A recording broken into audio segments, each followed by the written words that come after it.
नमस्कार, स्वागत आहे आपल्या सर्वांचं आपल्या SK एज्युकेशन ऑनलाईन लर्निंग प्लॅटफॉर्मवर आणि आपल्या TCS IBPS सेशनमध्ये. आजच्या सेशनमध्ये आपण नुकताच GMC नांदेड लॅब असिस्टंट या पदासाठी झालेल्या पेपरचे ॲनालिसिस करत आहोत. या पेपरमध्ये टोटल 25 क्वेश्चन्स आपल्याला विचारण्यात आलेले होते. सर्व प्रश्नांचं आपण ॲनालिसिस करणार आहोत. प्रश्नांचं ॲनालिसिस करत असताना आपण प्रश्नाचं नेमकं उत्तर काय आहे हे तर पाहणारच आहोत, परंतु प्रश्नाचं नेमकं तेच उत्तर का आलं हेही पाहणार आहोत आणि सोबतच बाकीचे जे ऑप्शन्स आहेत ते आपलं उत्तर का होऊ शकले नाही, बाकीचे पर्याय आपले उत्तर का बनू शकले नाहीत त्याचीही कारणमीमांसा आपण करणार आहोत. तर चला सुरुवात करूया आजच्या आपल्या पहिल्या प्रश्नाला. पहिला प्रश्न आपल्यासमोर आहे, select the most appropriate option to fill in the blank. रिकामी जागा भरा म्हणून आपल्याला प्रश्न विचारण्यात आलेला आहे. The historian's perspective differs sharply those of his contemporaries particularly regarding colonial narratives.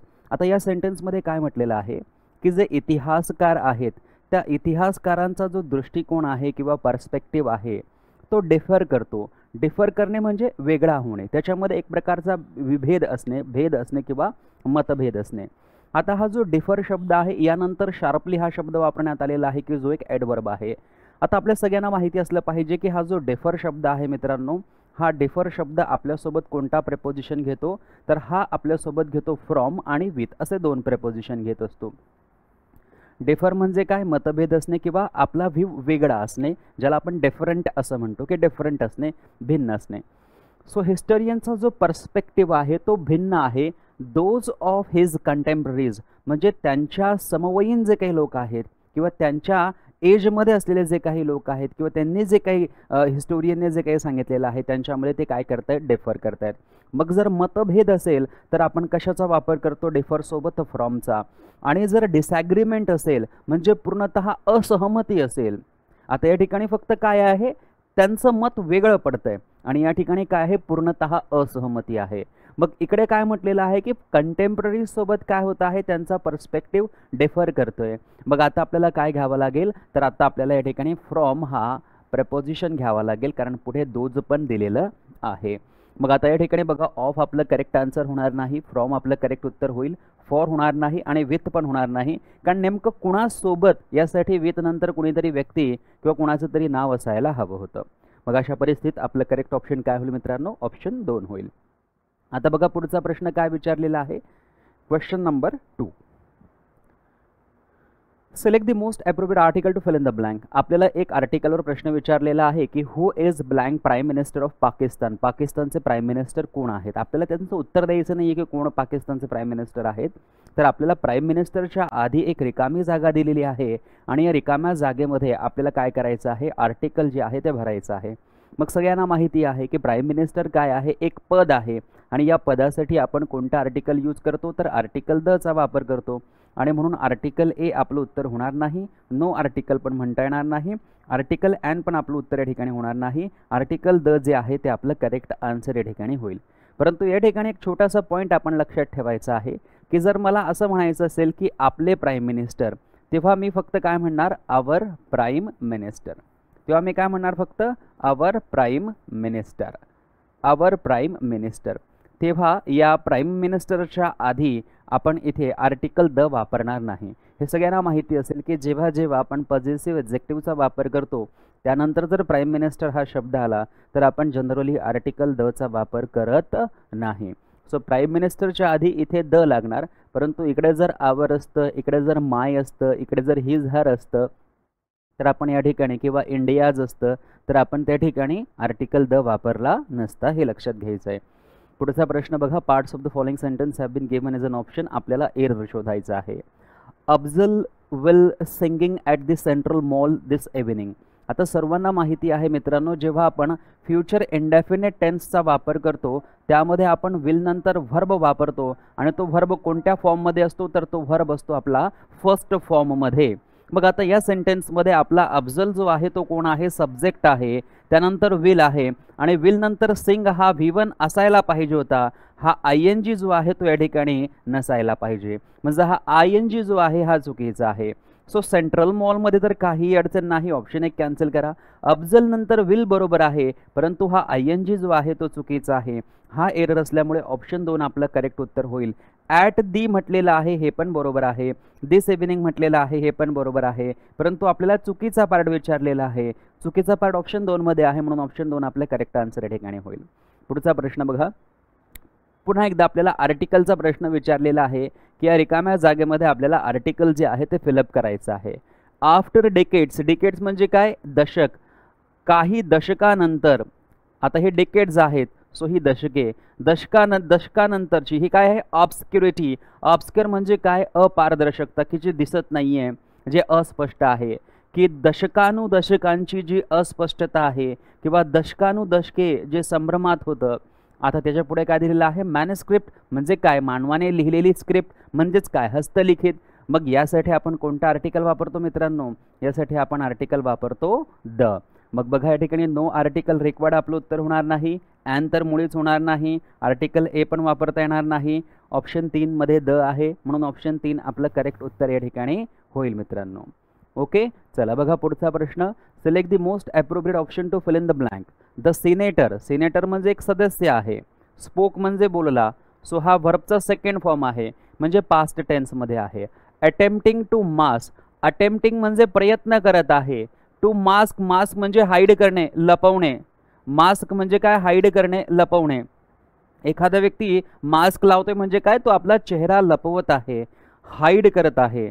So mask म्हणजे हाईड हे लक्षात घ्यायचं आहे, कारण टू नंतर मास्क आलेला आहे, V1 आहे. सो मास्कसाठी सिनोनिम हाईड आहे हे आपल्याला लक्षात ठेवायचं आहे. कन्सील हा शब्द सुद्धा लपण्यासाठी केला जातो, CONCEAL. यांचा अर्थ काय होतो, लपणे किंवा लपवणे, असं दोन्ही अर्थ घेतले जातात. हिज ट्रू पोझिशन म्हणजे हा जो व्यक्ती आहे सिनेटर, तो असा बोललेला आहे आणि बोलत असताना त्याने काय केलेला आहे, प्रयत्न केलेला आहे. Attempting to mask his true position, त्याची खरी पोझिशन काय आहे, ते खरी पोझिशन त्याने लपवण्याचा प्रयत्न केला आहे. बिहाइंड, बिहाइंड लेयर्स ऑफ, वेगवेगळ्या प्रकारचे लेयर्स मागे सोडलेले आहेत. ॲम्बिग्विटी, ॲम्बिग्विटी म्हणजे काय, अस्पष्टता. ॲम्बिग्विटी म्हणजे सुद्धा काय, अस्पष्टता ज्याला आपण म्हणत असतो. ओके, संदिग्धता ज्याला आपण म्हणत असतो. मग आता बघा, हा सिनेटर जणू काय असा बोलतोय की त्याने नेमकी जी पोझिशन आहे ती पोझिशन काय केलेली आहे, आपली पोझिशन, खरी पोझिशन काय केलेली आहे, हटवलेली आहे, लपवलेली आहे. बिहाइंड लेयर्स ऑफ ॲम्बिग्विटी, आणि वेगवेगळ्या प्रकारची संदिग्धता देखील त्याने दर्शवलेली आहे किंवा त्याच्यातनं दिसते. म्हणजे जर कसा बोलला असेल, मग बघा हा व्यक्ती कसा बोलला असेल, डिप्लोमॅटिकली बोलला असेल. डिप्लोमॅटिकली हे जे रिलेशन्स असतात याच्यामध्ये खायचे दात वेगळे असतात आणि दाखवायचे दात वेगळे असतात, हे सगळ्यांना माहिती आहे. एरॅटिकली म्हणजे अनियमितपणे, सो अनियमितपणेचा या ठिकाणी काही संबंध येत नाही. त्यानंतर रिवडली, उद्धटपणे बोलला, सो या ठिकाणी असं काहीही दिसत नाही की जो उद्धटपणे बोललेला आहे. इथे क्लिअर केलेला आहे की त्याने त्याची खरी पोझिशन दाखवली नाही. याचा अर्थ असा आहे की तो डिप्लोमॅटिकली टॉकिंग करत होता. आणि बोस्टफिली म्हणजे फुशारक्या मारणे, जी छोटीशी गोष्ट आहे ती वाढवून चढवून सांगणे. इथे कुठेही असं दिसत नाही की सिनेटरने एखादी गोष्ट वाढवून चढवून सांगितलेली आहे किंवा एक्झॅजरेट करून सांगितलेली आहे. आणि त्यामुळे ऑप्शन 1 जे आहे ते आपलं करेक्ट आन्सर या ठिकाणी होईल मित्रांनो. आता बघा पुढचा प्रश्न, पुढचा प्रश्न आहे identify the grammatically incorrect sentence. चुकीचं सेंटेन्स आपल्याला ओळखायचं आहे. पहिलं ऑप्शन बघा, पहिलं ऑप्शनचा सब्जेक्ट आहे दे, दे नंतर आपण विल वापरतो, अगदी बरोबर आहे. विल नंतर जर आपण हॅव वापरलेला आहे तर हे आपलं एकतर फ्युचर परफेक्ट टेन्स होईल किंवा फ्युचर परफेक्ट कंटिन्युअस टेन्स होईल. परंतु हॅव नंतर जसं आपण पुढे जात आहे तर आपल्याला फिनिश्ड शब्द दिसतोय, व्हर्ब, तो आहे V3, म्हणजे हा फ्युचर परफेक्ट टेन्स आहे. आणि पुढे म्हटलेलं आहे दी असाइनमेंट बाय देन, याचा अर्थ असा आहे की दे विल हॅव फिनिश्ड, त्यांनी फिनिश केलेली असेल, द असाइनमेंट, त्यांनी असाइनमेंट पूर्ण केलेली असेल, बाय देन, तोपर्यंत त्यांनी असाइनमेंट पूर्ण केलेली असेल. म्हणजे भविष्यामध्ये येणाऱ्या काळामध्ये त्यांनी त्यांची असाइनमेंट पूर्ण केलेली असेल. या सेंटेन्समध्ये काहीही एरर नाही. म्हणजे हे सेंटेन्स आपलं उत्तर होणार नाही. हे सेंटेन्स ग्रामॅटिकली पूर्णतः बरोबर आहे पण उत्तर होणार नाही, कारण त्यांनी इनकरेक्ट सेंटेन्स विचारलेला आहे. बाय नेक्स्ट इयर, पुढच्या वर्षापर्यंत, बाय नेक्स्ट इयर, पुढच्या वर्षापर्यंत. We will have expanded our business, आपण आपला बिझनेस एक्सपांड केलेला असणार. सो बघा वी विल हॅव, हॅव नंतर पुन्हा एक्सपॅन्डेड जो आहे तो V3 आहे, म्हणजे हा देखील काय आहे, फ्युचर परफेक्ट टेन्स आहे की पुढच्या वर्षापर्यंत आपण आपला बिझनेस जो आहे तो एक्सपॅन्ड केलेला असणार, वाढविलेला असणार.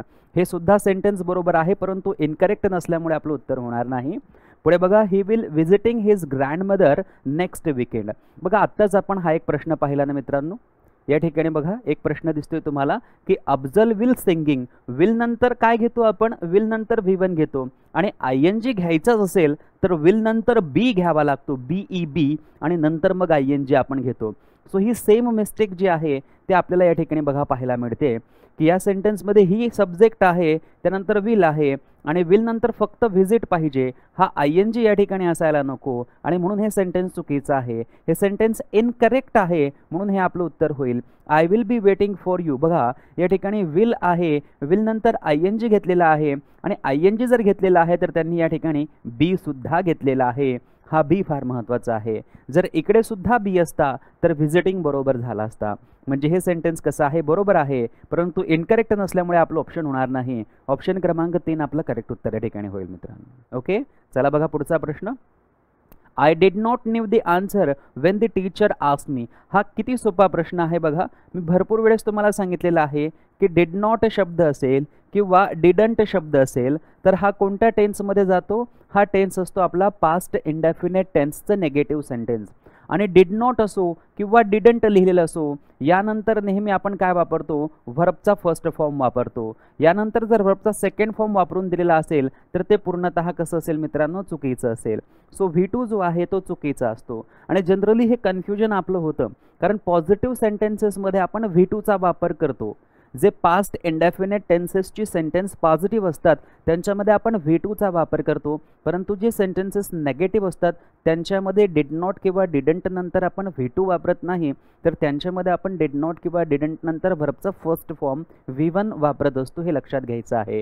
मग इथे बघा डिड नॉट दिलेला आहे आणि डिड नॉट नंतर हा न्यू जो आहे हा V2 आहे. या ठिकाणी काय वापरायला पाहिजे होता, नो हा V1 वापरायला पाहिजे होता, तेव्हा आपलं सेंटेन्स जे आहे ते बरोबर झालं असतं. म्हणजे आपल्याला नो वापरायला पाहिजे. मग ऑप्शन 1 मध्ये नो आहे म्हणून आपलं बरोबर होईल. नॉन काय आहे मित्रांनो, V3 आहे आणि डिड नॉट नंतर V3 वापरला जात नाही, फक्त V1 वापरला जातो, म्हणून हे ऑप्शन कॅन्सल होईल. त्यानंतर इकडे बघा डिड नॉट दिलेलंच आहे, डिड नॉट नंतर तुम्ही हॅव नॉट वापरू शकतात का किंवा हॅव नोन वापरू शकतात का किंवा हॅड न्यू वापरू शकतात का, हॅड तर वापरू शकत नाही आणि हॅड नंतर न्यू हा V2 आहे तो पण वापरता येत नाही. सो हे पण ऑप्शन काय होईल मित्रांनो, कॅन्सल होईल. आता बघा पुढचा प्रश्न. Identify the grammatically incorrect sentence. पुन्हा एकदा आपल्याला ग्रॅमॅटिकली चुकीचं सेंटेन्स ओळखायचं आहे. पहिलं सेंटेन्स बघा, शी नंतर या ठिकाणी वापरलेला आहे डू, की हा पूर्णतः चुकीचा आहे. शी नंतर कधीच डू वापरला जात नाही, तर या डूला काय जोडला जातो, ES जोडला जातो आणि डज केला जातो. म्हणजे या डूच्या ऐवजी जर डज असता तर आपलं हे सेंटेन्स बरोबर झालं असतं. She does not like spicy food, तिला स्पायसी फूड आवडत नाही असं आपण म्हणू शकतो. सो हे पहिलं सेंटेन्स इनकरेक्ट आहे म्हणून हे आपलं ऑप्शन करेक्ट होईल. परंतु बाकीचे सेंटेन्सेस बघा, दे नंतर आपण आर वापरतो का, येस वापरतो जर आपल्याला प्रेझेंट कंटिन्युअस टेन्स बनवायचा असेल किंवा त्याचा पॅसिव्ह वॉइस बनवायचा असेल तर. आणि करंटली काय आहे, करंटली आहे एक ॲडवर्ब म्हणजे आत्ताच्या घडीला, आत्ताच्या क्षणाला, ॲट दिस मोमेंट किंवा right now. So they are currently attending a conference. आत्ता किंवा ते आत्ताच्या क्षणाला कॉन्फरन्स अटेंड करत आहे, आत्ताच्या घडीला ते कॉन्फरन्स अटेंड करत आहे. आर असल्यामुळे आपल्याला व्हर्बला ING जोडावा लागतो, हे देखील बरोबर आहे. म्हणजे सेंटेन्स बरोबर आहे. इनकरेक्ट नसल्यामुळे आपलं उत्तर होणार नाही कारण सेंटेन्स बरोबर आहे. My brother is working on his research paper now. माझा भाऊ त्याच्या रिसर्च पेपरवर आत्ता काम करत आहे. माय ब्रदर, ब्रदरची संख्या किती आहे, एक आहे ना, ब्रदर्स नाही आहे, एकच ब्रदर आहे म्हणून इज आहे म्हणून वर्कला ING बरोबर आहे. ING असल्यामुळे या ठिकाणी नाव म्हणजे प्रेझेंट कंटिन्युअस असल्यामुळे नाव पण बरोबर आहे. आणि नेमकं काय करतोय तर ऑन हिज रिसर्च पेपरवर तो वर्क करतोय, म्हणजे हे सेंटेन्स देखील कसं आहे, बरोबर आहे. परंतु आपल्याला इनकरेक्ट विचारल्यामुळे हे आपलं उत्तर होणार नाही. The scientist conducts experiment daily. आता बघा या ठिकाणी द सायंटिस्ट म्हटलेलं आहे. सायंटिस्ट म्हणजे कोण, शास्त्रज्ञ. आणि शास्त्रज्ञाची संख्या या ठिकाणी किती आहे आपल्याला कळतंय, 1. जर सायंटिस्टच्या नंतर एस वापरला असता तर एकापेक्षा जास्त सायंटिस्ट झाले असते, म्हणजे हा सिंग्युलर नाऊन आहे आणि सिंग्युलर नाऊन नंतर कंडक्ट जो V1 आहे त्याला काय जोडला जाईल, एस जोडला जाईल, जो या ठिकाणी प्रॉपरली जोडलेला आहे, म्हणजे हा प्रेझेंट इंडेफिनिट टेन्स आहे. हे वाक्य बरोबर आहे, हे वाक्य इनकरेक्ट नाही, बरोबर आहे वाक्य, हे वाक्य चुकीचं नाही म्हणून आपलं उत्तर होणार नाही, हे वाक्य चुकीचं आहे म्हणून हे आपलं उत्तर होईल, कारण आपल्याला इनकरेक्ट सेंटेन्स ओळखायला सांगितलेलं आहे. पुढचा प्रश्न बघा, पॅराजंबलवर आपल्याला प्रश्न दिलेला आहे. पहिला सेंटेन्स बघा, too much screen time can affect sleep and focus. Screen time कशाला म्हटलं आता, आपण टेलिव्हिजन पाहत असू, आपण लॅपटॉप बघत असू, आपण टॅब यूज करत असू, आपण मोबाईल यूज करत असू, स्मार्टफोन यूज करत असू, तर ती जी स्क्रीन आपल्या डोळ्यासमोर राहते त्या स्क्रीनला स्क्रीनचा टाईम म्हणतात, की आपण किती वेळ आपला मोबाईल यूज करतो, किती वेळ आपण त्या स्क्रीनकडे बघत असतो. So too much screen time, too much म्हणजे काय, गरजेपेक्षा जास्त. स्क्रीन टाईम कॅन अफेक्ट, गरजेपेक्षा जास्त स्क्रीन टाईम जो आहे तो अफेक्ट करू शकतो, परिणाम करू शकतो. स्लीप अँड फोकस, तो आपल्या झोपेवर परिणाम करू शकतो आणि आपला जो फोकस आहे, आपलं जे कॉन्सन्ट्रेशन आहे, आपलं जे लक्ष आहे ते विचलित करू शकतो. Students should balance digital use with offline activities, की विद्यार्थ्यांनी बॅलन्स करायला पाहिजे. शुड म्हणजे करायला पाहिजे, बॅलन्स म्हणजे समतोल साधला पाहिजे डिजिटल यूजमध्ये, जो डिजिटल वापर आहे, विथ ऑफलाईन ॲक्टिव्हिटीज, आणि काही ऑफलाईन ॲक्टिव्हिटीज आहेत त्यामध्ये त्यांनी समतोल साधला पाहिजे. Many teens spend hours on phones और टॅबलेट्स ईच डे. मेनी म्हणजे खूप सारे, टीन्स म्हणजे किशोरवयीन. So many teens spend hours, hours म्हणजे खर्च करतात, आपले ज्याला म्हणतात तासन तास खर्च करतात, ऑन फोन्स, फोनवर, और टॅबलेट्स ईच डे, टॅबलेट प्रत्येक दिवशी टॅबलेट्सवर ते खर्च करतात. दिस कॅन लीड टू स्ट्रेस, आणि हे त्यांना कुठे घेऊन जाऊ शकतं, तर हे घेऊन जाईल त्यांना स्ट्रेसकडे. पुअर पोस्चर, त्यांचं पोस्चर जे राहील ते पुअर राहील.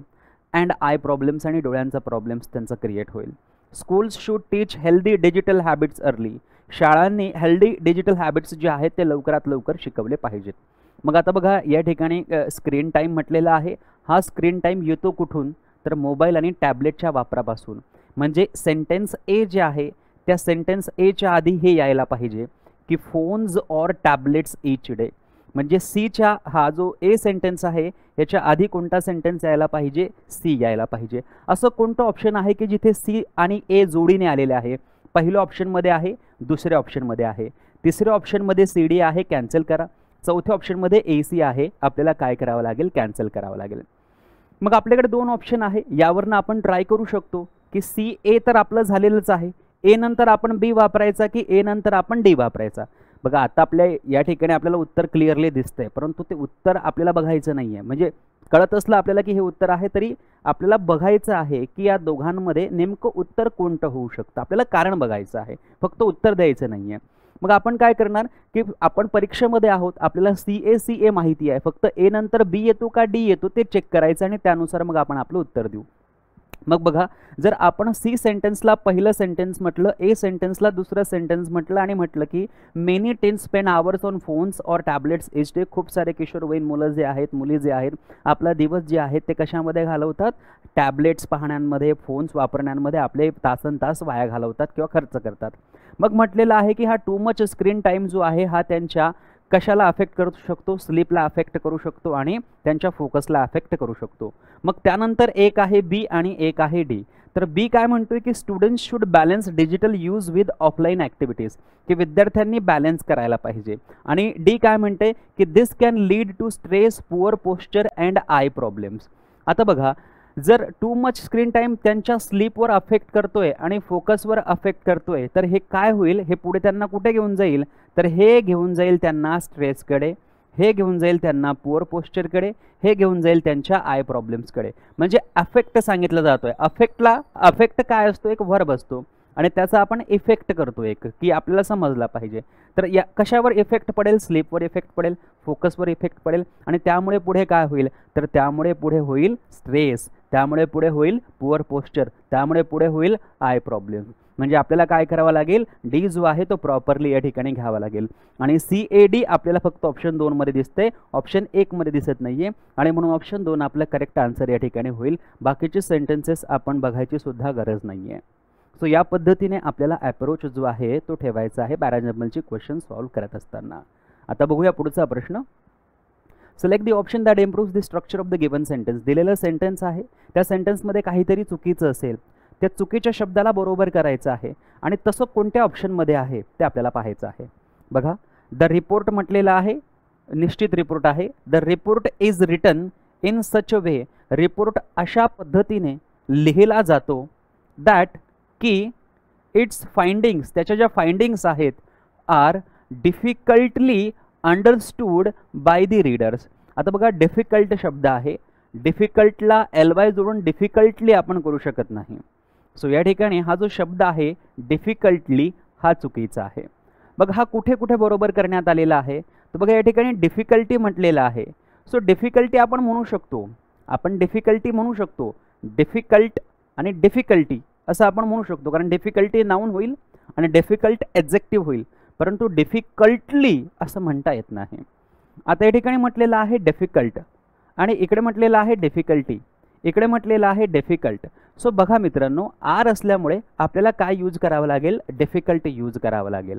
हा जो आर आहे या आरमुळे आपल्याला काय यूज करावं लागेल, डिफिकल्ट यूज करावं लागेल, कारण आर नंतर जनरली आपल्याला काय यूज करायचं आहे, ॲडजेक्टिव्ह यूज करायचं आहे.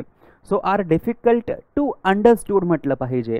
आता डिफिकल्ट आपण जर यूज करणार तर अंडरस्टूड हा V1 असल्यामुळे त्याच्या आधी आपल्याला काय वापरावं लागेल, टू वापरावं लागेल. सो डिफिकल्ट टू अंडरस्टँड, समजण्यासाठी डिफिकल्ट, समजण्यासाठी कठीण. मग बघा, इथे डिफिकल्ट नंतर टू वापरलेला आहे, इथे पण डिफिकल्ट नंतर टू वापरलेला आहे. सो डिफिकल्टीवाले जे आहेत त्यांना तर आपण कॅन्सल करणार. मग बघा, ऑप्शन 2 आणि ऑप्शन 4 मध्ये नेमका काय फरक आहे ते आपण पाहू. इथे द आहे, इकडे द आहे, बरोबर. इकडे रिपोर्ट आहे, इकडे रिपोर्ट आहे, बरोबर. इकडे इज बरोबर, रिटर्न बरोबर, इन बरोबर, सच बरोबर, बरोबर, वे बरोबर, दॅट बरोबर, इट्स बरोबर, फाइंडिंग्स बरोबर, या ठिकाणी फाइंडिंग्स बरोबर. इकडे आर आहे, इकडे पण आर आहे. डिफिकल्ट आला, ओके, डिफिकल्ट पण आला. टू आला, अंडरस्टँड आला आणि इथे बघा, understand by the readers. So सेंटेन्समध्ये जर आपण पाहिलं तर सेंटेन्सला इम्प्रूव्ह करायला सांगितलेलं आहे की the report is written in a such way that its findings are difficult to understood by readers म्हटलेलं आहे. तर अंडरस्टूड पण येणार नाही, हा जो अंडरस्टूड आहे हा पण येणार नाही, हा अंडरस्टँड पाहिजे, कारण तो V1 असला पाहिजे. हा काय असला पाहिजे, अंडरस्टँड असला पाहिजे. आणि इकडे जर आपण पाहिलं मित्रांनो तर इकडे पण अंडरस्टँड आहे, इकडे पण अंडरस्टँड आहे. Bye the readers. आता ही दोन्ही सेंटेन्सेस जर आपण पाहिले मित्रांनो तर दोन्ही सेंटेन्सेस जी आहेत ती बरोबर आहेत, कारण दोन्ही सेंटेन्सेसमध्ये काहीही एरर नाही. अशा प्रकारच्या प्रश्नांना आपण काय करू शकतो, अशा प्रकारच्या प्रश्नांना आपण क्लेम करू शकतो मित्रांनो, कारण सेंटेन्स इम्प्रूव्ह करायला सांगितलेला आहे. आणि सेंटेन्स जर इम्प्रूव्ह करायला सांगितलेला आहे सो बाय द रीडर्स जो शब्द या ठिकाणी घेतलेला आहे तो पण या ठिकाणी असायला पाहिजे. सो इकडे नाही आहे, इकडे आहे. जनरली हे उत्तर असायला पाहिजे होतं, परंतु या ठिकाणी त्यांनी हे उत्तर दिलेलं आहे. हा एक संदिग्ध प्रश्न आहे असं आपण म्हणू शकतो. पुढचा प्रश्न बघा, parts of the sentences given. पुन्हा एकदा पॅराजंबलचा क्वेश्चन विचारलेला आहे. बघा, the country in search of safety. Country कशाच्या सर्चमध्ये आहे, कशाच्या शोधामध्ये आहे, सेफ्टीच्या शोधामध्ये आहे. And escalating wave of COVID-19. एक वर जाणारी COVID-19ची वेव्ह आहे, लाट आहे. Compelling many to escape. Compelling म्हणजे बाध्य करणे, मेनी म्हणजे खूप साऱ्या लोकांना, टू एस्केप म्हणजे काय, पलायन करण्यासाठी, निसटण्यासाठी, निघून जाण्यासाठी काय करत आहे, बाध्य करत आहे. Infections has unleash. इन्फेक्शन जे आहे ते फार त्याचं नियंत्रण सुटलेलं आहे. इन्फेक्शन जे आहे ते वार करत आहे. A fresh tide of terror in the city.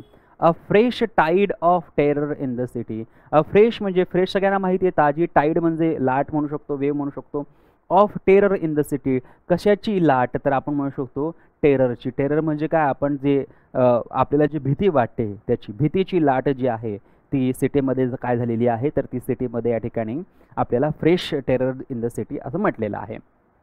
मग आता बघा, आपल्याला सगळं काही घडताना दिसतंय की इन्फेक्शन आहे, खूप लोक आहे. बघा इथे दिसते इन्फेक्शन जे आहे ते खूप वर जात आहे. सिटीमध्ये टेरर आहे हे पण दिसतंय. खूप सारे लोक जे आहे ते पळून जात आहेत, बाहेर जाण्यासाठी.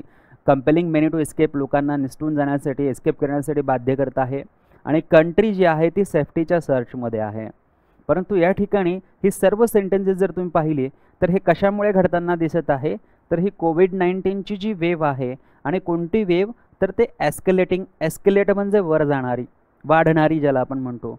सो सगळं काही घडताना दिसत आहे आपल्याला या कोविड-19च्या एस्केलेटिंग वेव्हमुळे. आणि म्हणून आपल्याला पी जे आहे ते आपलं फर्स्ट सेंटेन्स घ्यावं लागेल मित्रांनो. मग पी जर आपलं फर्स्ट सेंटेन्स आहे तर बघा इथे क्यू आहे कॅन्सल, इकडे आर आहे कॅन्सल, इथे ओ आहे कॅन्सल. ऑप्शन 3 जे आहे ते आपलं करेक्ट आन्सर होईल. फक्त पहिलं सेंटेन्स आपल्याला शोधायचं होतं आणि त्यानुसार आपलं उत्तर जे आहे ते क्लिअर आहे. की आपण बघतोय की कोविड-19मुळेच कंट्री जे आहे ते सेफ्टीच्या सर्चमध्ये आहे. कोविड-19मुळेच अनेक लोक जे आहेत ते एस्केप करण्यासाठी बाध्य आहेत. कोविड-19मुळेच इन्फेक्शन जे आहे ते अनलिश झालेलं आहे आणि कोविड-19मुळेच फ्रेश टाईड ऑफ टेरर सिटीमध्ये आलेली आहे. सो फर्स्ट सेंटेन्स ऑब्व्हियसली काय होईल, ॲन एस्केलेटिंग वेव्ह ऑफ कोविड-19. आणि ते जर आपण पाहिलं तर ते सेंटेन्स पी आहे आणि संपूर्ण ऑप्शनमध्ये केवळ एकच असं ऑप्शन आहे की ज्याची सुरुवात पी ने होत आहे. तेच आपला फायनल आन्सर या ठिकाणी होईल मित्रांनो. पुढचा प्रश्न बघा, which of the following sentence is are in the past tense. हा तर सर्वात सोपा प्रश्न आहे की कोणतं वाक्य पास्ट टेन्समध्ये आहे ते ओळखायचं आहे. बघा इथे सब्जेक्ट आहे आय आणि इकडे आहे हॅव. हॅव हा प्रेझेंट टेन्समध्ये असतो म्हणजे हे पास्ट टेन्समध्ये वाक्य नाही. इकडे आय नंतर आहे विल. विल हा फ्युचर टेन्स दाखवतो म्हणजे हे सुद्धा आपलं पास्टचं सेंटेन्स नाही. इकडे आय नंतर रिसिव्ड आहे. रिसिव्ड म्हणजे काय, V2. आणि V2 काय असतो, एक पास्ट टेन्स असतो, पास्ट इनडेफिनेट टेन्स असतो. आणि every Sunday he goes. Goes कशामध्ये येतो, V1 प्लस ES कशामध्ये येतो, प्रेझेंट इनडेफिनेट टेन्समध्ये येतो म्हणजे हा सुद्धा आपला पास्ट टेन्स नाही. केवळ तिसरं सेंटेन्स जे आहे ते पास्ट सेंटेन्स आहे, पास्टचं आहे आणि ओनली स्टेटमेंट 3 म्हटलेलं आहे म्हणून ऑप्शन 1 आपलं करेक्ट आन्सर या ठिकाणी होईल मित्रांनो. बघा पुढचा प्रश्न अत्यंत सोपा प्रश्न, या प्रश्नाचं उत्तर सर्वांना जमलं पाहिजे. पुढचा प्रश्न विचारलेला आहे एररसाठी की Arun and his classmates. Arun आणि त्याचे क्लासमेट्स जे आहेत विल बी. आता बघा विल आहे, विल नंतर बी आहे तर फक्त V1 घेऊन चालणार नाही. आता हा जो वर्क आहे हा वर्क हा वर्क जो आहे हा वर्क काय बनला पाहिजे, ING बनला पाहिजे आणि म्हणून विल बी वर्क इथे एरर आहे. ऑप्शन 1 आपलं करेक्ट आन्सर होईल मित्रांनो. पुढचा प्रश्न बघा, आता सेम प्रश्न बघा, सेम कन्सेप्टवर एकाच प्रश्नपत्रिकेमध्ये 3 प्रश्न विचारले. एक अफजलचा प्रश्न होता, एक ही विल बीचा प्रश्न होता आणि एक हा प्रश्न आहे. असे 3 प्रश्न एकाच कन्सेप्टवर एकाच प्रश्नपत्रिकेमध्ये आपल्याला विचारलेले आहे. सो हे लक्षात ठेवणं गरजेचं आहे की विल प्लस V1 आणि विल बी प्लस ING. पुढे बघा, proud of its achievements, it finds ways to demonstrate its superiority over others, perhaps through conquest. काय विचारलेलं आहे की या सेंटेन्समध्ये कोणता एरर आहे. सो प्राऊड नंतर ऑफ वापरला जातो. इट्स अचिव्हमेंट पण बरोबर आहे की त्याच्या अचिव्हमेंटवर प्राऊड ऑफ केलं जात आहे. इट फाइंड्स हे शोधताय वेगवेगळे वेज टू डेमॉन्स्ट्रेट म्हणजे आपण एखादी वस्तू एक्सप्लेन करतो, डेमॉन्स्ट्रेट करतो दाखवून त्याला. इट्स सुपेरियोरिटी त्याची जी उत्कृष्टता आहे ओव्हर अदर्स इतरांच्या तुलनेमध्ये. परहॅप्स कदाचित थ्रू कॉन्क्वेस्ट थ्रू स्पर्धे थ्रू. सेंटेन्समध्ये कुठेच एरर दिसत नाही आहे आणि म्हणून बघा ऑप्शन 2च आपलं करेक्ट आन्सर होईल आणि तेच करेक्ट आन्सर आहे, नो एरर. पुढचा प्रश्न बघा, select the option that can be use is one word substitute. One word सबस्टिट्यूटवर प्रश्न विचारलेला आहे परसिस्टंट. परसिस्टंट म्हणजे काय की जो व्यक्ती काम कंटिन्युअसली करतो. आपण म्हणतो ना एखाद्या कामामध्ये ते काम कसं झालं पाहिजे, कंटिन्युअसली पाहिजे, कंटिन्युटी असली पाहिजे, त्या कामामध्ये सातत्यता असली पाहिजे, त्याला आपण परसिस्टंट असं म्हणतो की असा व्यक्ती की जो आपल्या कामामध्ये सातत्य राखतो. डिलिजंट म्हणजे एखादं काम मेहनतीने करणे किंवा सतर्कतेने करणे. एफर्ट म्हणजे प्रयत्न. इन अकम्प्लिशिंग टास्क, अकम्प्लिश म्हणजे अचीव करणे, प्राप्त करणे, मिळवणे. एखादा टास्क प्राप्त करण्यासाठी जो व्यक्ती परसिस्टंटली कार्य करतो किंवा जो व्यक्ती डिलिजंटली कार्य करतो त्या व्यक्तीला काय म्हटलं जातं. इंडोलन्स म्हणजे आळशीपणा. इंडोलन्स म्हणजे काय, आळशीपणा. सो आळशीपणा परसिस्टंट आणि डिलिजंट विरुद्ध आहे, हे आपलं उत्तर होणार नाही. केअरलेसनेस निष्काळजीपणा, हे आपलं उत्तर होणार नाही. इंडिफरन्स हा सुद्धा निष्काळजीपणा आहे, बेपर्वा ज्याला म्हटलं जातं. सो ऑप्शन 3 आपलं उत्तर होणार नाही. ऑब्व्हियसली मग काय, सॅड्युलिटी आपला आन्सर या ठिकाणी होईल. ऑप्शन 4 आपलं करेक्ट उत्तर होईल. पुढचा प्रश्न बघा, identify the error in the following sentence. पुन्हा एकदा आपल्याला एरर विचारलेला आहे की रिया बॉट. रिया सब्जेक्ट आहे, बॉट काय आहे, बायचा V2 आहे. रिया बॉट, रियाने विकत घेतले. काय विकत घेतले तर बघा पेंट ब्रशेस विकत घेतले. पेंट ब्रशेस विकत घेतले. त्यानंतर काय विकत घेतलं, दुसरी वस्तू घेतलेली आहे स्केच पॅड. स्केच पॅड हे तिने विकत घेतलं. त्यानंतर काय घेतले, पेन्सिल्स घेतल्या वेगवेगळ्या प्रकारच्या, आणि काय घेतलं, इरेझर्स घेतलं. But forgot to bring her canvas, परंतु कॅनव्हास जो आहे तो घेण्यासाठी मात्र ती विसरली. आता सगळ्यांना माहिती आहे की जर अशा पद्धतीने एखादा सब्जेक्ट असेल, त्या सब्जेक्ट नंतर व्हर्ब असेल आणि व्हर्ब नंतर वेगवेगळ्या प्रकारचे आपल्याला बघा, इथे सब्जेक्ट आहे रिया, इकडे बॉट आहे व्हर्ब, आणि यानंतर आपल्याला जर आयटम 1 दिलेला असेल तर आयटम 2 पण दिलेला असेल, तर आयटम 1 आणि आयटम 2 मध्ये आपल्याला काय करायचं आहे, कॉमा द्यायचा आहे. तिसराही आयटम असला तरी तिसऱ्या आयटमला आपण कॉमा देणार, चौथाही असला तर चौथ्या आयटमलाही आपण कॉमा देणार, पाचवाही असला तर पाचव्या आयटमला आपण कॉमा देणार, सहावा आयटम असला सहावा आणि पाचव्यामध्ये आपण कॉमा देणार. त्यानंतर आपण घेतो अँड, आणि सातवा एक शेवटचा आयटम आहे त्याला आपण दिला आयटम नंबर 7. मग आपण असा विचार करतो की 6ला आणि 7ला अँडने जोडलेला आहे, त्यामुळे अँडच्या आधी कॉमा घ्यायची गरज नाही. परंतु असं नसतं, जेव्हा लिस्ट येते तेव्हा अँडच्या आधी पण आपण कॉमा घेत असतो. याचा अर्थ असा आहे की हा जो अँड आहे, या अँडच्या आधी पेन्सिलच्या नंतर आपण कॉमा यूज करायला पाहिजे. हा कॉमाचा एक महत्त्वाचा नियम आहे मित्रांनो. आणि अशीच लिस्ट जर एखादी वेगळ्या प्रकारची, सांगेल मी तुम्हाला, वेगळ्या प्रकारची लिस्ट जर आपल्या समोर आली तर तेव्हा आपण कशाचा वापर करतो, कोलनचाही वापर करतो, सेमीकोलनचाही वापर करतो. सो बघा, comma after brushes is unnecessary. Brushes नंतरचा कॉमा अननेसेसरी आहे असं म्हणतोय. ब्रशेस नंतरचा कॉमा अनावश्यक आहे असं अजिबात नाही, तो आवश्यक आहे. म्हणजे हे आपलं चुकीचं होईल. Comma after but is needed. But नंतर कॉमा जो आहे तो गरजेचा आहे, बट नंतर कॉमा गरजेचा नाही आहे आपल्याला, हे कॅन्सल होईल. Comma after pencils is missing. Comma after pencils is missing. Pencils नंतरचा कॉमा मिसिंग आहे आणि हेच करेक्ट आहे, म्हणून ऑप्शन 3 आपलं करेक्ट आन्सर या ठिकाणी होईल. Comma after erasers should be removed. इरेझर्सच्या नंतरचा जो कॉमा आहे तो रिमूव्ह करायला पाहिजे, रिमूव्ह करायची त्याला गरज नाही. सो हे या ठिकाणी चुकीचं होईल मित्रांनो. सो अशा पद्धतीने आपल्याला हे पॉईंट जो आहे तो कळला असेल. आता बघा पुढचा प्रश्न. Select the option that can be used is one word substitute. Sentence आहे to bring or recall filling memory image in the mind. To bring or recall, पुन्हा एकदा आठवण करणे. एखादी फिलिंग असेल त्याची आठवण होते, एखादी मेमरी असेल किंवा एखादी इमेज असेल ते आपल्या माइंडमध्ये जर परत येत असेल, उजाळा येत असेल, आपल्या आठवणींना उजाळा मिळत असेल, जागृत होत असू, तर त्यावेळेस काय. इग्नोर म्हणजे दुर्लक्ष करणे, सप्रेस म्हणजे दाबणे, इवेड म्हणजे अवॉइड करणे, टाळणे, दुर्लक्ष करणे, इवोक, एखादी व्यक्ती आपल्या मेमरीजला उजाळा देत असेल तर त्याला आपण म्हणतो इवोक किंवा जागृत करणे. सो ऑप्शन 4 आपलं करेक्ट आन्सर होईल. पुढे बघा, ॲसिड टेस्ट. ॲसिड टेस्ट म्हणजे काय मित्रांनो, अग्निपरीक्षा. अग्निपरीक्षा म्हणजे आपण किती कसोटी, आपली जी कसोटी आहे, आपली जी टेस्ट आहे ती पूर्ण घेतली जात आहे. तर याला आपण आणखी एक शब्द वापरतो, ऑर्डियल. ORDEAL, ordeal. हा शब्द पण लक्षात ठेवा. जेव्हा आपली परीक्षा तलाठीची झाली होती 2019 मध्ये, तेव्हा ऑर्डियल शब्द विचारलेला आहे. सो बघा, a test design to measure emotional intelligence. Emotional intelligence decide करण्यासाठी, मेजर करण्यासाठी डिझाईन केली गेलेली टेस्ट म्हणता येणार नाही, कॅन्सल. अग्निपरीक्षा सगळ्यांना माहिती आहे, जिथे आपलं पूर्ण कौशल्य पणाला लागतं, आपल्याला प्रूफ करावं लागतं. Method use to deceive someone. Deceive म्हणजे फसवणे, की अशी मेथड की जी दुसऱ्यांना फसवण्यासाठी यूज केली जाते. हे आपलं उत्तर होईल का, मुळीच नाही. अ situation that causes someone great embarrassment. अशी सिच्युएशन, अशी परिस्थिती की ती निर्माण करते, कॉज करते, निर्माण करते, क्रिएट करते समवन ग्रेट एम्बॅरेसमेंट. एखाद्या व्यक्तीसाठी ग्रेट एम्बॅरेसमेंट जी आहे ती त्या ठिकाणी काय होते, क्रिएट करते. हे पण आपलं उत्तर होणार नाही. अन एक्सपिरियन्स, एक अनुभव, दॅट प्रूव्ज, जो सिद्ध करतो हाऊ स्किलफुल समवन इज, एखादा व्यक्ती किती स्किलफुल आहे ते. याला दुसरा शब्द सत्व परीक्षा पण आहे, परंतु जनरल अर्थाने ॲसिड टेस्ट आपण काय घेत असतो, अग्निपरीक्षा आपण काय घेत असतो, जिथे आपलं पूर्ण कौशल्य पणाला लावून आपण प्रूफ करतो स्वतःला. पुढे बघा, select the option that rectifies the error in punctuation given sentence. Upon arriving at the station she realised she had forgotten her briefcase. आता मी तुम्हाला सेम सांगितलेलं आहे की जेव्हा आपण क्लॉजचा वापर करतो तर त्या क्लॉजमध्ये 2 वेगवेगळ्या प्रकारचे क्लॉजेस असू शकतात. एक सबऑर्डिनेट क्लॉज आणि दुसरा मेन क्लॉज. आता हे बघा, हे जे सेंटेन्स आहे upon arriving at the station, हा जो क्लॉज आहे हा कोऑर्डिनेट क्लॉज आहे मित्रांनो.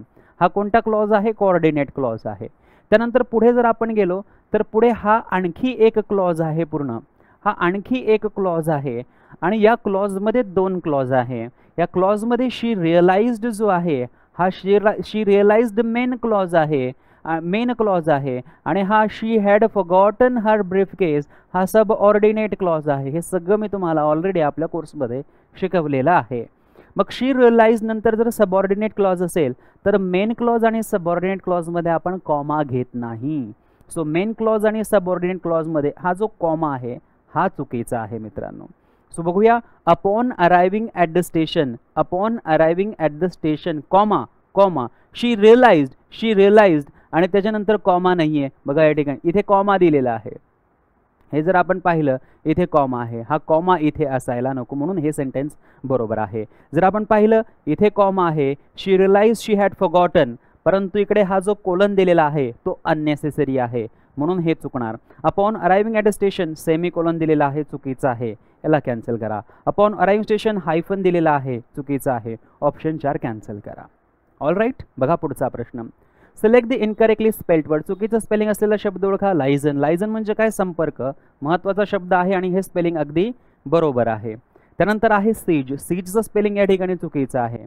SIEGE seize. सीज म्हणजे घेराव. सीज म्हणजे काय? घेराव. बघा SEIZE पण आहे, SEIZE सीज. याला आपण काय म्हणतो? जप्त करणे. जे मालमत्ता असते, पैसा वगैरे असतो, प्रॉपर्टी वगैरे असते, जप्त करणे, त्याला आपण काय म्हणतो? सीज म्हणतो. SEIZE seize. आणि SIEGE सीज म्हणजे काय? घेराव. त्यानंतर हे कॉनोशर. कॉनोशर म्हणजे उत्कृष्ट पारखी, खाण्याबद्दलचा व्यक्ती. आणि ॲक्नॉलेजचे अनेक अर्थ होतात, त्यापैकी एक अर्थ समजून घ्यायचा आहे आपल्याला. कुठलाही स्पेलिंग विचारलेलं आहे, हे स्पेलिंग बरोबर आहे, हे पण स्पेलिंग बरोबर आहे, हे स्पेलिंग चुकीचं आहे. इकडे EIच्या ऐवजी फक्त काय पाहिजे? IE पाहिजे, तेव्हा आपलं हे स्पेलिंग बरोबर होईल मित्रांनो. पुढे बघा, what does the phrase forewarned is forearmed. Forewarned. Warned म्हणजे काय? एखाद्या व्यक्तीला वॉर्निंग देणे, पूर्वसूचना ज्याला आपण म्हणतो, वॉर्निंग देणे, ताकीद देणे. सो फोर वॉर्न म्हणजे आधीच ताकीद देऊन ठेवणे, आधीच वॉर्न करून ठेवणे. आणि फोर आर्म. आर्म म्हणजे शस्त्र, सशस्त्र जो व्यक्ती असेल तो, त्याच्याकडे शस्त्र असतील. आणि फोर आर्म म्हणजे काय? आधीच आपल्याकडे शस्त्र बाळगून ठेवणे. याचा अर्थ असा होतो की एखादी धोक्याची सूचना आपल्याला आधीच मिळाली तर आपण त्या धोक्याशी लढण्यासाठी तयार असतो, किंवा त्या धोक्यातनं वाचण्यासाठी, त्या संकटातनं वाचण्यासाठी आपण तयार असतो, असा याचा अर्थ होतो. So acting quickly is better than planning ahead. Acting quickly is better than planning ahead. आधीच प्लॅनिंग करून ठेवलेली बरी, ॲक्टिंग क्विकली करण्यापेक्षा, असा अर्थ होत नाही आहे. Physical strength is the best way to handle challenges. Physical strength महत्त्वाची आहे, पण या फ्रेजचा असा अर्थ होत नाही. Being warned in advance. बघा, बीइंग वॉर्न इन ॲडव्हान्स, तुम्हाला ॲडव्हान्समध्ये पूर्वसूचना, पूर्व ताकीद दिलेली असेल, गिव्ज यू, ती तुम्हाला देते a better chance to prepare, तुम्हाला प्रिपेअर करण्यासाठी चांगला चान्स देते. ऑल कॉन्फ्लिक्ट, सगळी भांडणं, कॅन बी अवॉइडेड, अवॉइड केले जाऊ शकतात थ्रू स्ट्रॉंग नेगोशिएशन. एक स्ट्रॉंग नेगोशिएशन केले तर सगळी भांडणे जी आहे ती अवॉइड केली जाऊ शकतात. हे जरी बरोबर असलं तरी हे आपल्या फ्रेजचं उत्तर होणार नाही, अर्थ होणार नाही, आणि म्हणून ऑप्शन 3 आपलं करेक्ट उत्तर या ठिकाणी होईल. आता बघा पुढचा प्रश्न. Select the opposite meaning. शब्द आहे एन्युअर. एन्युअर या शब्दाचा अर्थ होतो हार्डन, म्हणजे कठीण करणे किंवा कठोर करणे. सो हार्डर म्हणा काय, किंवा टफ हा शब्द तुम्हाला माहिती असेल, आणि हा एन्युअर आहे म्हणून आपल्याला याला टफन EN जोडावं लागेल. सो हार्डन म्हणा काय, टफन म्हणा काय, एन्युअर म्हणा काय, सारखंच आहे, कठीण करणे. आणि त्याचा विरुद्ध सॉफन, सॉफ्ट. सॉफ्ट म्हणजे काय? मृदू, मऊ, आणि त्याला EN जोडला म्हणजे तो झाला काय? व्हर्ब, म्हणून सॉफन आपलं करेक्ट आन्सर होईल. एलिमिनेट म्हणजे प्रज्वलित करणे, हे आपलं उत्तर नाही. फॅब्रिकेट म्हणजे तयार करणे, हे पण उत्तर होणार नाही. स्टॅग्नेट म्हणजे स्थिरावणे किंवा स्थिर करणे, हे सुद्धा आपलं उत्तर होणार नाही. स्टॅग्नेशन म्हणजे स्थिरता. पुढे बघा, what does the phrase you can't squeeze blood from stone. You can't squeeze म्हणजे तुम्ही घेऊ शकत नाही. स्क्वीज म्हणजे जसं आपण एखादं वस्तू असेल, काही कपडे वगैरे असतील, त्याला पिळतो. सो स्क्वीज करणे म्हणजे पिळणे. You can't squeeze blood from a stone. एका दगडापासून तुम्ही ब्लड पिळू शकत नाही किंवा ब्लड काढू शकत नाही. याचा अर्थ असा आहे की एखाद्या व्यक्तीमध्ये जे नसेल ते तुम्ही काढूनच घेऊ शकत नाही. एखाद्या व्यक्तीमध्ये किंवा वस्तूचा जो गुणधर्म आहे त्याच्यामध्ये जे काही नसेल ते आपण प्राप्त करू शकत नाही, भले आपण कितीही प्रयत्न करू. So creative solutions can solve many problems, any problem effectively, याचा अर्थ नाही. हार्डवर्क विल इव्हेंच्युअली, तुमची मेहनत शेवटी प्रोड्यूस अनएक्सपेक्टेड रिवॉर्ड्स, असे अनएक्सपेक्टेड रिवॉर्ड प्रोड्यूस करेल, होणार नाही. परसिस्टन्स, आता सांगितलं सातत्यता, can turn even the most difficult situation in your favour, हे पण बरोबर आहे. वाक्याचं जे म्हणणं आहे ते अगदी बरोबर आहे, परंतु यू कांट स्क्विजचा अर्थ हा होत नाही. इट इज इम्पॉसिबल, हे अशक्य आहे. टू एक्स्ट्रॅक्ट, एक्स्ट्रॅक्ट म्हणजे काढणे, समथिंग फ्रॉम समवन, कुणातरी व्यक्तीमधून काहीतरी काढणे. Who does not have it, ज्याच्याकडे ते नाही आहे त्याच्या व्यक्तीमधून ते काढून घेणे. It is almost impossible. म्हणून ऑप्शन 4 आपलं करेक्ट उत्तर या ठिकाणी होत आहे मित्रांनो. पुढचा प्रश्न बघा. अर्चिन, अर्चिन कुणाला म्हटलं जातं? जो खोडकर असतो, नॉटी ज्याला आपण म्हणतो. NAUGHT, नॉटी हा शब्द लहानपणापासून आपल्या सर्वांना माहिती आहे. खोडकर किंवा मिसचिवियस म्हणजे सुद्धा खोडकर व्यक्ती होत असतो. बघा ट्रँक्विलिटी, ट्रँक्विल म्हणजे शांतता, ट्रँक्विलिटी म्हणजे शांती. ऑप्शन 1 आपलं उत्तर होणार नाही. मिसचिवियस व्यक्ती, खोडकर व्यक्ती, नॉटी व्यक्ती, अर्चिन व्यक्ती, ऑप्शन 2 बरोबर. मॉन्युमेंट आपल्याला स्मारक सगळ्यांना माहिती आहे. ग्लेशियर, हिमनदी सगळ्यांना माहिती आहे, हे पण आपलं उत्तर होणार नाही. पुढचा प्रश्न बघा. गिवन द ऑप्शन सेंटेन्स, आपल्याला सेंटेन्समध्ये स्पेलिंग एरर्स दिलेले आहेत. बघायचं आहे की कोणतं सेंटेन्समध्ये एरर नाही आहे. सो दिसचं स्पेलिंग बरोबर, डेफिनेशनचं स्पेलिंग बरोबर, कालच झालेलं आहे बघा. डेफिनेशनचं स्पेलिंग मी तुम्हाला सांगितलं होतं. Appears to include all many types of nobility, nobility हे स्पेलिंग या ठिकाणी चुकलेलं आहे. पुढचा सेंटेन्स बघा. दिस डेफिनेशन ॲपियर्स, इथे पी पण चुकीचं आहे. सो ॲपियर्स बरोबर आहे, टू इन्क्लूड बरोबर आहे. त्यानंतर या ठिकाणी नॉबिलिटी जो आहे तो पण बरोबर आहे. दॅट हॅव एक्झिस्टेड बरोबर आहे. थ्रूआउट बरोबर आहे.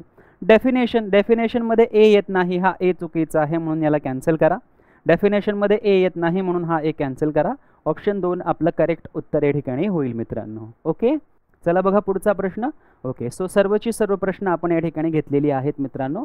सर्व 25 प्रश्नांचं ॲनालिसिस या ठिकाणी आपलं पूर्ण झालेलं आहे. आता भेटूया पुढील आपल्या पेपर ॲनालिसिससाठी. Thank you so much, take care, bye.